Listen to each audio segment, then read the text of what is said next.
Now all he feels is dread, but he dare not show it for both their sakes.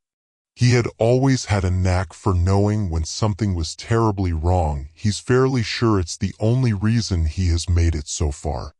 This was no different. He had seen how fast that thing could move, almost faster than the eye could track, and he has more than an inkling about what it wants to do to them and just how bad it wants to do it. So the moment he felt that beast's eyes on him, and he had felt them, he knew that in the brief seconds it had seen them before his wife's foot dug into the pedal, it could have ended them both, but for some reason he can't fathom, it allowed them to escape, but for how long? All this, coupled with the look on his wife's face when she came flying out of the building, has left him so uneasy he feels sick. He looks at the high-voltage taser he has just pulled from his wife's precious purse, a gift from their oldest son, and clutches it tighter. He knows it wouldn't be enough to protect them if it came to it, but he clutches it all the same, his bruised knuckles whitening from his desperate grip. Suddenly the car lurches and the tires squeal as his wife strains to stay on the road. He looks up to see the Maserati ripping around a tight curve. In the driver's seat, his wife is transfixed in a way he's never seen her before. Her eyes are filled with complete and total focus, and her trembling hands hold the wheel in a death grip. Even through the anxious haze of his thoughts, he can't help but think of how privileged he was to have married her.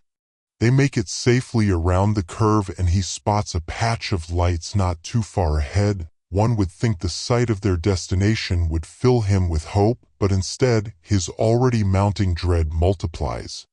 They round the curve and she spots several dim lights and a runway with a small plane already prepped for takeoff. It is waiting for them. A straight shot just a few miles down the road, and at their speed a few miles is nothing. Her mind does not shift in the slightest. No hope blossoms in her chest. The fear does not grip her any tighter. She just stares with fervent tenacity towards their just visible private aircraft, barely out of reach, so very close.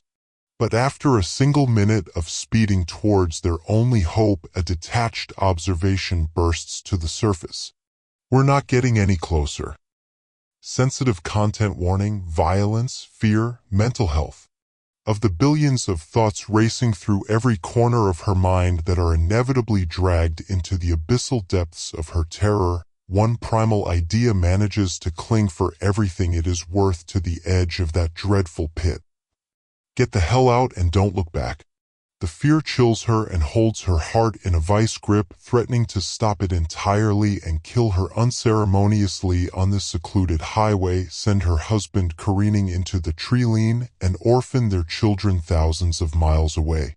She will not let the terror send her into a panic. She has endeavored very hard to overcome the fear that defined her life and refuses to give in to it at what may be its closing chapter. She focuses every remaining ounce of her energy on the road ahead, revealed by the blazing headlights of the lone sports car, the smooth roar of its expensive engine almost deafening. A sound that only a high-end Maserati such as this can make when it is traveling very, very fast. She spares a fraction of a second glancing at her husband in the passenger seat. His eyes are filled with steely determination and his dark brow is drenched in sweat. She feels a small tug against her shoulder as he begins to rummage frantically through her ever-present purse, which has remained firmly by her side even after their narrow flight. She knows he did not see the evil thing as she had before she ran from the building, screaming for him to run, and she feels no inclination to tell him about it.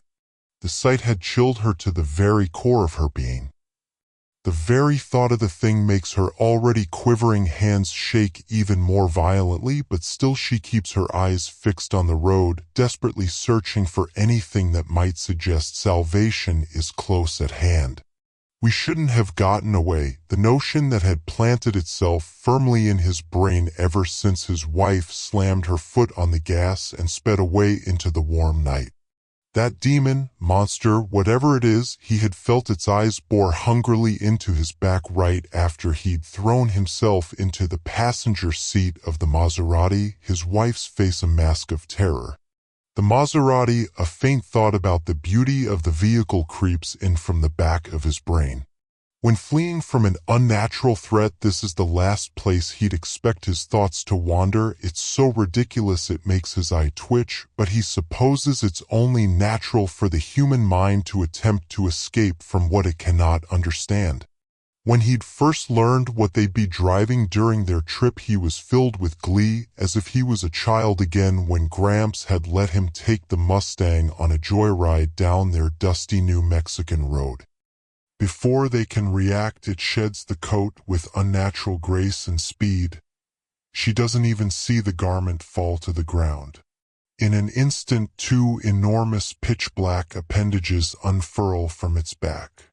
The lights from the airport, already mostly concealed by the figure's immense bulk, vanish completely as the wing-like appendages envelop their view, cutting them off from the world they know, and it lets out a low, satisfied growl that resounds through her head. It stares at them with visible triumph. The beast lets out a predatory roar, and her head erupts with a splittingly sharp pain as an almost psychic pressure presses into her. The beast's hand shoots back, as if winding up a punch, but instead of a closed fist, the creature's palm is open. Its fingers spread apart like some wicked arcade claw, preparing to collect its prize. In an eye blink, the hand surges forward, and it is over before the two can scream. This shakes her from her ironclad trance. She looks over at her husband and knows he has noticed it too. Trees still rush past the windows, the yellow lines of the road still blur together as one. They are moving as fast as ever, but the airfield is still no closer than it was when they rounded the curve. It is as if they are caught in a mind-bending web, ensnared by an unseen arachnid holding them in the small stretch of highway, dangling them right in front of their prize. Impossible, is all she can think. The doom etched on her husband's face is clear as day. He is no longer trying to hide it. She too knows that they will not make it. She assumed it would pursue them, but she had thought that maybe it would not be able to catch up. But now that hope is extinguished. He looks over at her and suddenly grips her hand. In his other, he holds her taser tightly. It is only now she realizes they haven't breathed a word since they threw themselves into the sports car, but they do not need to speak. In this moment, they understand each other. They always have, more or less, but it is only now that she sees all of him laid bare, and knows he sees her too. She takes comfort that at least that much is clear to her in the end. Suddenly the headlights surge with energy, illuminating the road for an impossible distance. The flood of light reveals a towering figure clad in a long coat standing just a few hundred feet away. The lights explode with an electric whine and a final burst of light, spraying the highway with shattered glass and plunging them into darkness. They both scream with all they can muster and brace for the impact. But it never comes. The car has halted without so much as a jolt. She lowers her arms from her face and sees the figure's hand, shrouded in darkness, pressed against the hood of the vehicle.